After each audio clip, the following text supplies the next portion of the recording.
Welcome back to Inside Games, the only gaming news show brave enough to tell you Starfield will be buggy when it comes out. All of this just works. Let's be real though, we all love it, don't we? Like somewhere deep down, it's like the smell of your own farts a little bit. Nothing satisfies quite like a good Bethesda bug, and I, for one, I'm excited for it to be a buggy mess. But I'll save all of my rants until after the news. I am too, Lawrence. I am too. So that's right. For the third time, we are proud to report that Starfield has a release date. And they did it again. Bethesda's much anticipated sci-fi RPG Starfield has been delayed again, this time to September 6th of this year. Previously, you might remember it was scheduled to release in the first half of 2023. Obviously, that's not going to happen. In the announcement, we also got a few more details about the game, specifically what it'll look like. Yeah, a little more aesthetic here. We got some moonscape shots, a mysterious building, some mysterious swelling of music, epic music. Those like really echoey pianos that just scream space and wonder.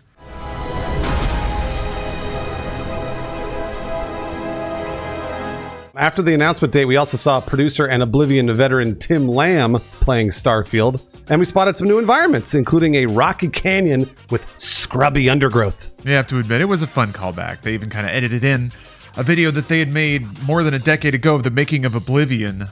So it's good to see old Tim Lamb still gaming. Oh, that's cool. Director Todd Howard alluded to the huge scope of Starfield, saying that, quote, "We have poured ourselves into this game, and even I'm surprised how much we can pour. It is large." It makes me antsy. It makes me antsy when Todd starts saying these things. People on the internet can't be hearing this.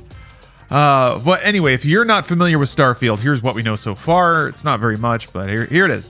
The main story is centered on the Constellation, the last group of space explorers. During Bethesda's first gameplay video, we saw a lot of flying around in Starfield, allowing you to land, explore all the planets in the game's system. Like we said, the game is huge. Bethesda says there are more than 1,000 planets for players to explore. That's so many planets. I don't know.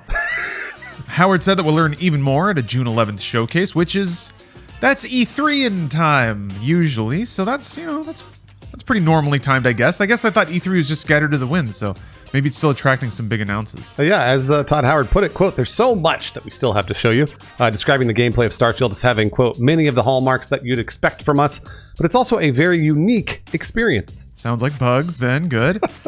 He assured us Starfield will be worth the wait.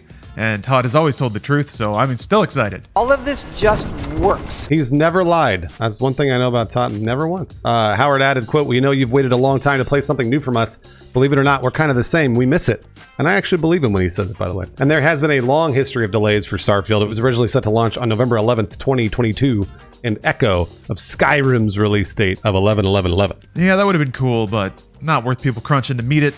But just imagine the rickety Starfield we could have had if they just shipped it on that date. And like we said, it was bumped to the first half of 2023. Apparently even that was too buggy. So now it's been bumped out to September 6th. And this one is firm. As firm as moon rocks. Absolutely firm, right. Until they delay it 6 weeks before, like they did with Jedi Survivor. They just did that with Jedi Survivor. So they could do it again. It is possible Microsoft wants to avoid a rough launch of Starfield, kind of like Cyberpunk 2077, if you guys remember that one. Yeah, that was kind of I think that was a turning point in people pushing the boundaries of what people are willing to tolerate in terms of bugs. And there's more than just Starfield needing to sell here. Microsoft has a lot riding on this launch. It's been called the biggest Bethesda RPG ever. What? Really one of the first big next-gen or this-gen Xbox exclusives. Since Xbox Series, they haven't really had just a real barn burner. There's been Forza Horizon. That was good. I mean, Halo. There he is. Hey, Halo. Besides Starfield, Microsoft does not have a lot in the first-party cupboard, which a lot of people have been complaining about for years. We've got Redfall. Obviously, we just got Hi-Fi Rush, which everybody loved. That was a pleasant surprise, but Redfall's coming out, I think, in a couple of months here, so maybe that'll blow people away. Maybe could have a nice little burgeoning IP on our hands. But yeah, on top of that, we have, of course, Bethesda's reputation for releasing buggy games, hence the infamous Bugthesda moniker. That's been around for a while, yeah. The latest delay could be because Microsoft wants to clean this game up as much as possible. Makes sense. Sure, yeah. Starfield represents the new era of Xbox first-party games. So Microsoft wants to make a good impression on gamers because it's only coming out on 2 platforms, right? PC and Xbox. There's no PlayStation to worry about. And of course, you can't really talk about Xbox without talking about Game Pass. It's everything their entire structure is behind right now.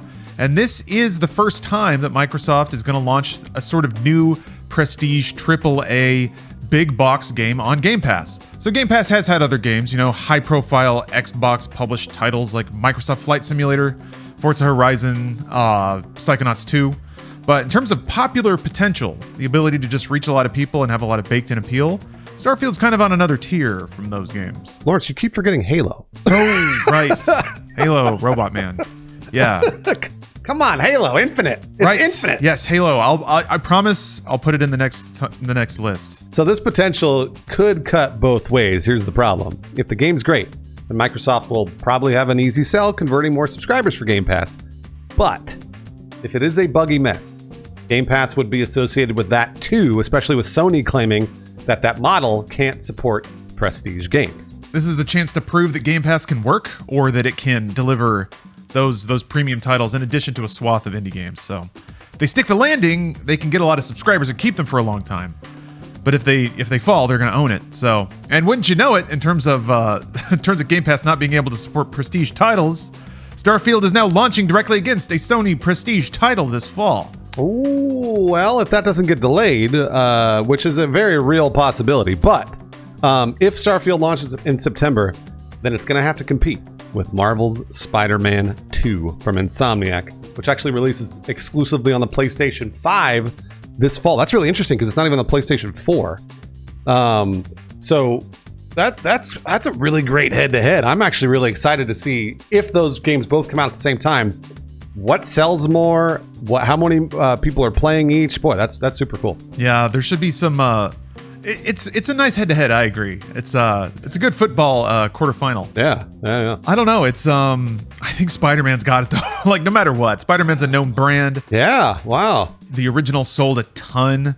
The uptick in PS5 sales has been outrageous. So it's true. Yeah. There's so much platform and baked-in awareness, and Spider-Man as a brand is still just doing well outside of games. So all that combined, I think Spider-Man 2 is going to be phenomenal. But Starfield's one of those games where 10 years from now it's sold 40 million. So that's kind of what I expect from that. It's funny because I would have given it to Starfield, but now, Lawrence, you made a lot of good points. So now I'm like, maybe it is Spider-Man 2. Maybe that does win. Well, either way, the question is to the audience and to you, Lawrence. I'm going to ask myself too. Do we even want Starfield to be bug-free? Do we even want that? Do we want it to be a perfect game? Like so, sterile and I don't know. No, I don't actually. I think there's a reason people give Bethesda games a lot of slack for the bugs, and it's because they tend to enhance the experience. There's something magical about the weird deadpan delivery of a Bethesda NPC and the fact that they can their skeleton snaps in half sometimes, and then their head kind of pokes out of the ground, and then they still tell you about a piece of bread they had yesterday. I'm like, that's awesome, but the story about the piece of bread is not that interesting. So if the NPC doesn't snap in half and tell me that story while poking out of the ground, it's just kind of a boring RPG, I guess. To me, anyway. To me, it just seems a little, like you said, sterile. So if the trailers are the game and it's just totally straight, you're just a guy with a gun and you land on a planet and you run through some hallways and you shoot some dudes, and then there's a story about a mystical space force and you got to fill up a meter to talk to a magic rock. I mean, that's still cool, I guess. That's still cool.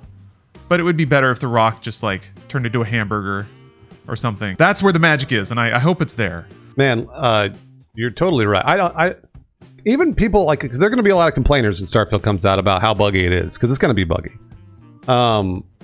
But if those bugs are fun, like almost every other Bethesda game, I mean, even Fallout 76 really did not have that.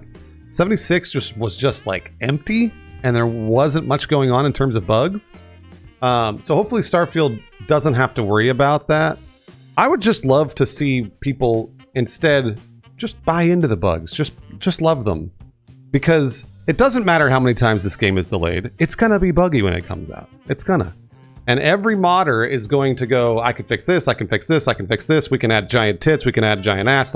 It's going to be all sorts of different. So that's the magic of these games, is the bugs plus the mods make it into something where we all kind of like get to laugh and watch short little fun TikToks of, you know, your character shooting into space and like never coming down. So I can't wait.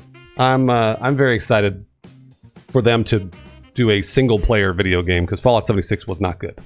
It's gotten better, but it just wasn't good. So I really hope it's not like that at all. I think a lot of people do. Yeah. Oh, speaking of loving bugs, hey, these patrons love bugs so much they've turned into bugs in Bethesda fashion. Or I guess, wait, who wrote the Metamorphosis? It's a reference above my pay grade. The creatures with Nerds Brews Gaming, Crab Foam, Rook, or Captain Coldblood, and Christopher Glavin. Thank you very much. So my patrons on our Inside Games Patreon actually misheard and then became pugs.